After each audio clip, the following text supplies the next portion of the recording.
আসসালামু আলাইকুম রহমতুল্লাহি বাবরকাতুহু। সম্মানিত দর্শক, দিল্লির যে চাণক্য নীতি, সেই চাণক্য নীতির মায়াজালে বর্তমানে বাংলাদেশের রাজনীতি ঘুরপাক খাচ্ছে। পর্দার সামনে আমরা যে সকল দৃশ্য দেখতে পাচ্ছি, এগুলো আসলে কোনো ঘটনা নয়। পর্দার অন্তরালে যে সকল ভয়াবহ দৃশ্য প্রতিনিয়ত একেবারে সিনেমার মতো সেলুলয়েডে, এখন তো আর সেলুলয়েড নেই, সেই সেলুলয়েডের যুগে প্রতিটি দৃশ্য যেভাবে একটার পর একটা ফ্রেম হিসাবে, ছবি হিসাবে চিত্রিত থাকতো, আর সেই ফ্রেমগুলো যখন সিনেমা রিলে চালানো হতো, তখন আমরা একটা চলচ্চিত্র দেখতে পেতাম। ঠিক একইভাবে এই গত 14 মাস ধরে আমেরিকা, পাকিস্তান, চীন এবং ভারত, তারা সম্মিলিতভাবে বাংলাদেশের রাজনীতিকে নিজেদের বাগে রাখার জন্যে অসংখ্য স্টিল ছবি, হাজার হাজার ছবি প্ল্যান এ বি সি করে তারা সেটিকে আবার রিল বানিয়ে, চলচ্চিত্রের জন্য রিল বানিয়ে এখন তারা ছেড়ে দিচ্ছে। আর তারই প্রেক্ষাপটে এখন যে ধরনের খেলাধুলা হচ্ছে, অবস্থা দৃষ্টিতে মনে হচ্ছে যে চীন পিছিয়ে গেছে। দ্বিতীয়ত, পাকিস্তান যেভাবে একেবারে লম্ফঝম্প করেছিল আজ থেকে 6 মাস আগে, তাদের সেই লম্ফঝম্প নেই। আমেরিকা যেভাবে সরাসরি বাংলাদেশের বিষয়ে হস্তক্ষেপ করতে চাচ্ছিল, সেই জায়গা থেকে তারা পিছিয়ে গিয়ে তাদের যে পুরনো বন্ধু ভারতের সঙ্গে তাদের যে কূটনৈতিক তৎপরতা ছিল, এবং যেটা প্রায় গত 15 বছরের, সেই কূটনৈতিক তৎপরতার হাত দিয়েই বা হাত ধরে বাংলাদেশের প্রেক্ষাপটগুলো তারা এখন পরিচালনা করতে চাচ্ছে। ফলে অতীতের সব হিসাবপত্র এলোমেলো হয়ে গেছে। আপনি যদি এই মুহূর্তে কতগুলো বিষয় দেখেন যেগুলো নিয়ে রাজনৈতিক অঙ্গনে খুব ঝামেলা হচ্ছে, যেমন গণভোট, উপদেষ্টাদের মধ্যে বিভেদ, কোন কোন উপদেষ্টা বিএনপি করে, কোন কোন উপদেষ্টা জামাত করে, কিংবা প্রশাসনের মধ্যে বিএনপি, আওয়ামী লীগ, জামাত, এই ঘরানার যে বিভেদ, বিসংবাদ এই সময়টাতে এসে মারাত্মক আকার ধারণ করেছে। এরপর সেনা সদস্যদের বিচার, জুলাই আগস্টের সময়টিতে যারা গোলাগুলি করেছে, মানুষ হত্যা করেছে তারা, এবং একই সঙ্গে যারা সেই শেখ হাসিনার জমানাতে গুম এবং খুনের সঙ্গে জড়িত ছিল, তাদেরকে আসামি করে যে যুদ্ধাপরাধের ট্রাইব্যুনাল, সেখানে যে বিচার চলছে, সেই বিচার প্রক্রিয়াতে নজিরবিহীনভাবে সাবেক এবং বর্তমান সেনা কর্মকর্তারা এখন এখানে আসামি হয়ে যেভাবে হাজির হয়েছেন, এবং যেভাবে তারা ক্যান্টনমেন্টের মধ্যে স্থাপিত বিশেষ জেলের মধ্যে আছেন, এয়ার কন্ডিশন করা প্রিজন ভ্যানে করে আসা যাওয়া করছেন, এগুলো নিয়ে পুরো বাংলাদেশের রাজনীতি উত্তাল। অথচ আমাদের জীবন মরণ কতগুলো সমস্যা, যেমন ধরুন ঢাকা থেকে চট্টগ্রামের যে মহাসড়কটি, এটা খানা খন্দকে এরকম অবস্থায় পড়ে গেছে যে এখানে মাত্র 200-300 কোটি টাকা খরচ করলে এই রাস্তাটি চলাচলের উপযুক্ত হয়। কিন্তু আমরা সেটা না করে চট্টগ্রাম বন্দর বিদেশিদের হাতে তুলে দিতে হবে ভালোভাবে দেশ পরিচালনার জন্য, এই কাজে ব্যস্ত হয়ে পড়েছি। যেখানে আপনার উত্তরা থেকে আশুলিয়া হয়ে আপনার ইপিজেড রোডে ওঠা রাস্তাটি, আর সাভার থেকে আপনি জাতীয় স্মৃতিসৌধ হয়ে এরপর নবীনগরের দিকে গিয়ে পল্লী বিদ্যুতের সামনে থেকে একেবারে কালিয়াকৈরের যাওয়ার জন্য, টাঙ্গাইল যাওয়ার জন্য, কিংবা উত্তরবঙ্গে যাওয়ার জন্য যে রাস্তাটি রয়েছে, একেবারে টাঙ্গাইল এলেঙ্গা মোড় পর্যন্ত নয়, ঠিক বিকেএসপি পার হয়ে আরো বহুদূর পর্যন্ত, যেভাবে খানা খন্দকে পরিপূর্ণ হয়ে গেছে তা মেরামত করতে বড় জোর 10 থেকে 12 কোটি টাকা দরকার। সেই 10 থেকে 12 কোটি টাকা আমরা দিচ্ছি না, দিতে পারছি না।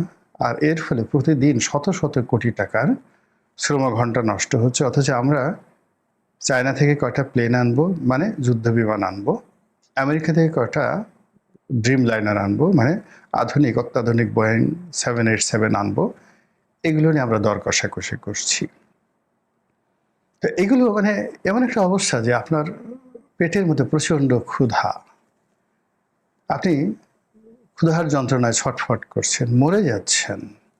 ঠিক এই সময়টাতে ডাক্তার আপনাকে বলল যে তাকে গোলাপ ফুলের সুবাস দাও, ফুলের তোড়া দাও তাকে আগে। তো এরকম একটি অবস্থাতে আপনার মেজাজটা কেমন হবে? বাংলাদেশের অবস্থা ঠিক তাই। এদেশের ব্যবসা বাণিজ্যের যে লাইফ লাইনগুলো রয়েছে সব জায়গা থেকে গন্ডগোল লাগিয়ে দেওয়া হয়েছে। এরপর আমাদের রাষ্ট্রযন্ত্রের যে লাইফ লাইনগুলো রয়েছে সব জায়গাতেই গন্ডগোল লাগিয়ে দেওয়া হয়েছে, এবং এই জিনিসগুলো করা হচ্ছে বিদেশি এজেন্টদের যে তৎপরতা, সেই তৎপরতার মাধ্যমে। এবং এই কাজে যে এখন ভারত এগিয়ে আছে, দিল্লি জয়লাভ করেছে এবং দিল্লির ইচ্ছাতেই এই বাংলাদেশের অনেক কুকর্ম হচ্ছে। এটা বোঝার জন্য আপনাকে রকেট সায়েন্টিস্ট বা রকেট বিজ্ঞানী হওয়ার দরকার নেই। আপনি যদি রোমেন আফাজের সেই গল্পগুলো পড়েন, কাজী আনোয়ার হোসেনের সেই মাসুদ রানা পড়েন, কিংবা অন্য যে সকল গোয়েন্দা বইগুলো রয়েছে বাংলাদেশের জনপ্রিয়, খুব বেশি যাকে বলা হয় ফেলুদা পড়লেই হবে। সত্যজিৎ রায়ের ফেলুদাও যদি আপনি পড়েন তবু আপনি বুঝতে পারবেন যে এই বাংলাদেশে এখন যা কিছু ঘটছে এর পেছনে দেশি এবং বিদেশি গোয়েন্দাদের কি পরিমাণ হাত রয়েছে। এখন খুবই স্পষ্ট, আপনি যখন এই সরকার ক্ষমতায় এলো, বা এই সরকার যখন ক্ষমতায় আসেনি আওয়ামী লীগ সরকারের শেষ সময়টিতে, তখন দিল্লি তাদের যারা এজেন্ট রয়েছে সেই এজেন্টদেরকে দিয়ে খুবই জঘন্য ভাষায় শেখ হাসিনা, দিল্লি, নরেন্দ্র মোদী এদের বিরুদ্ধে এমন গালাগাল শুরু করলো ইন্টারনেটে, সারা বাংলাদেশের মধ্যে একটা যাকে বলা হয় ভারত বিরোধী প্রচারণা একেবারে তুঙ্গে উঠল। এমন একটা জায়গাতে সেটা তুলে নেওয়া হলো, অর্থাৎ 2024 সনের যদি আপনি এপ্রিল মেয়ের ঘটনা ধরেন, এপ্রিল মে থেকে শুরু করে 2025 সনের এপ্রিল মে পর্যন্ত আপনি যদি ভাড়া করা ইউটিউবার বা টোকাই ইউটিউবারদের ভারত বিরোধী প্রচারণা শুনেন এবং তার সঙ্গে যদি আমাদের এই দেশের মানুষের ভারত বিরোধী মনোভাবকে আপনি ওজন করেন, তাহলে দেখবেন যে ফুটনাঙ্ক যখন মানুষ ফুটতে থাকে একেবারে সর্বোচ্চ স্তরে পৌঁছে গেছে। এরপরে আর আসলে ওঠার কোনো জায়গা নেই। মানুষের ক্রোধ, রাগ, ক্ষোভ এগুলো অনেক সময় দেখা যাচ্ছে যে ইচ্ছে করি তাদের যারা প্রতিপক্ষ তারা উস্কে দেয়, যেন সে উত্তেজিত হয়ে আবার ঠান্ডা হয়ে যায়। একটা নির্দিষ্ট সময় পর্যন্ত মানুষ রাগ হতে পারে। এই যে ভারতীয় যারা এজেন্ট, আপনি অবাক করার ব্যাপার হলো যে তারাই ভারত বিরোধী প্রচারণা চালিয়েছে। আরও সহজ করে বলি, শেখ হাসিনার জমানাতে শেখ হাসিনাকে নিয়মিত গালাগাল করার জন্য, তার বিরুদ্ধে নানা রকম অপপ্রচার করার জন্য টিএসসি, শাহবাগ, প্রেস ক্লাব থেকে শুরু করে বিভিন্ন জায়গাতে ডিজিএফআই এজেন্টরা কাজ করতে, এবং এদের পেছনে শেখ হাসিনার সরকার কোটি কোটি টাকা, শত শত কোটি টাকা খরচ করত। এর কারণ হলো যে ধরনের অন্যায়গুলো, অপরাধগুলো আওয়ামী লীগ সরকার করেছে বা করতো, বা যেগুলো নিয়ে তাদের আতঙ্ক ছিল, সেগুলো তারাই প্রকাশ করে দিত যেন এগুলো ভাত মাছের মতো হয়ে যায়। ব্যাপারটা হলো এরকম, আপনি কারোর সঙ্গে পরকীয়া প্রেম করছেন বা চুরি করছেন, অন্যায় করছেন, এখন এটা নিয়ে আপনার মধ্যে একটা আতঙ্ক কাজ করবে। কিন্তু যখন এটা প্রকাশিত হয়ে যাবে, আপনি আলাপ আলোচনা করবে লোকজন আপনাকে নিয়ে, মানুষের প্রথমে রাগ হবে, এরপর বিরক্তি হবে, এবং একটা সময় মানুষ ধীরে ধীরে এগুলো মেনে নেবে যে এই লোকটা আমাদের এরকমই। কাজেই এটা সরকারের একটা কৌশল, গোয়েন্দা সংস্থাগুলোর একটা কৌশল, বিভিন্ন দেশগুলোর একটা কৌশল। আমেরিকা নিজেও মার্কিন বিরোধী মিছিল করার জন্য বিশ্বের অনেক দেশে টাকা খরচ করে, আমেরিকার বিরুদ্ধে যুদ্ধ করার জন্য, এমনকি আমেরিকার স্থাপনাগুলোতে হামলা করার জন্য, আমেরিকার রাষ্ট্রদূত দূতাবাসদেরকে হামলা করার জন্য, আমেরিকান দূতাবাস হামলা করার জন্য আমেরিকা নিজেরা বিনিয়োগ করে, এবং তাদের সেই কাজ বা তাদের যে অভিষ্ট লক্ষ্য, সেই লক্ষ্যে পৌঁছানোর জন্য তারা আমেরিকার মাটিতে পর্যন্ত যে আক্রমণ পরিচালনা করে, আত্মঘাতী আক্রমণ, সেই টুইন টাওয়ারের দুর্ঘটনা, পেন্টাগনে আক্রমণ, ওসামা বিন লাদেনকে দায়ী করে আফগানিস্তান আক্রমণ করার যে আত্মঘাতী সিদ্ধান্ত আপনারা সবাই জানেন। নাও ইট ইজ ওপেন সিক্রেট। তদ্রূপ বাংলাদেশকে নিয়েও দিল্লি খেলেছে। এই দিল্লি খেলতে গিয়ে তাদের বাংলাদেশের ভিতরে কিছু এজেন্ট আছে, বাংলাদেশের বাইরে কিছু এজেন্ট আছে, যারা সবসময় মানে এক্সট্রিম পর্যায়ে দিল্লির বিরুদ্ধে কথাবার্তা বলেছে। কথাবার্তা বলে দিল্লির বিরুদ্ধে, মোদির বিরুদ্ধে, ভারতের বিরুদ্ধে মানুষের যে ক্ষোভ, এটাকে একেবারে উস্কে চরম পর্যায়ে দিয়েছে। আর এখন স্থানীয় সমস্যা, অন্যান্য সমস্যার কারণে বা ওই ধরনের কথা শুনতে শুনতে তাদের যে ক্ষোভ জিরোতে হয়ে গেছে, এবং গত 2-3 মাসের মধ্যে দেখবেন যে একটি ভারত বিরোধী প্রোপাগান্ডা দেশের ভিতরে এবং বাইরে চলছে না। এটা গেল এক। 2 নম্বর হলো যে বাংলাদেশে যে সমস্ত মানুষ সাধারণত পজিটিভ রাজনীতি করেন, আমি কোনো দলের নাম বলবো না, কোনো ব্যক্তির নাম বলবো না, মোটামুটি পজিটিভ রাজনীতি করেন এবং রাজনীতির শীর্ষ পর্যায়ে আছেন, তাদের সবাইকেই ভারতের এজেন্ট রূপে ট্যাগ দেওয়া হয়েছে যে অমুক লোক ভারতের এজেন্ট, ও লোক র থেকে টাকা পাচ্ছে, ও ভারতের তাবেদার ইত্যাদি, যেগুলো সারা জীবন যাদের রাজনীতির মূল যাকে বলা হয় হাতিয়ার হলো ভারত বিরোধীরা, এবং কোনো অবস্থায় তারা ভারতের সাথে নেগোসিয়েশন করবে না, কিন্তু বাংলাদেশের রাজনীতিতে তারা খুবই গুরুত্বপূর্ণ ব্যক্তি। এইরকম ব্যক্তিদেরকে গত কয়েক বছর ধরে ভারতের প্ররোচনায়, ভারতের অর্থে অনেকগুলো প্রোপাগান্ডা মেশিন, তাদেরকে ভারতের বা রয়ের এজেন্ট হিসেবে বর্ণনা করা হয়েছে। তো এই কাজগুলো করে এই ভারতের বা রয়ের যারা প্রোপাগান্ডা মেশিন, তারা জনগণের বিশ্বাস, আস্থা স্থাপন করেছে, এবং অনেকটা ভেড়ার পালের মতো একটা বিশাল শ্রেণীর, অনুগত শ্রেণী তারা তৈরি করে ফেলেছে। এদের মাথা নাড়ানো ছাড়া, ঠিক ঠিক বলা ছাড়া, আর এই সকল যাকে বলা হয় ভারতের এজেন্টদের ন্যারেটিভগুলোকে মাথায় করে নিয়ে নাসা ছাড়া তাদের আর কোনো কাজ নেই। ভারত যে কাজটি এখানে করছে বা করে চলেছে দীর্ঘদিন ধরে, ঠিক সেম কাজটা কিন্তু ব্রিটিশরা করেছিল উসমানীয় খেলাফতে লরেন্স অফ অ্যারাবিয়ার মাধ্যমে, এবং পুরো একটা মহাযুদ্ধ, বিশ্বের যে প্রথম বিশ্বযুদ্ধ, এই প্রথম বিশ্বযুদ্ধকে ব্যবহার করে এবং একজন মাত্র কর্নেল পদমর্যাদার গোয়েন্দা কর্মকর্তা, ব্রিটিশ গোয়েন্দা কর্মকর্তার মাধ্যমে পুরো মধ্যপ্রাচ্যের মানচিত্র, ওই যে প্রথম মহাযুদ্ধের পরে তারা চেঞ্জ করে দিয়েছে, আজ পর্যন্ত একটি মানচিত্র স্থির অবস্থায় নেই।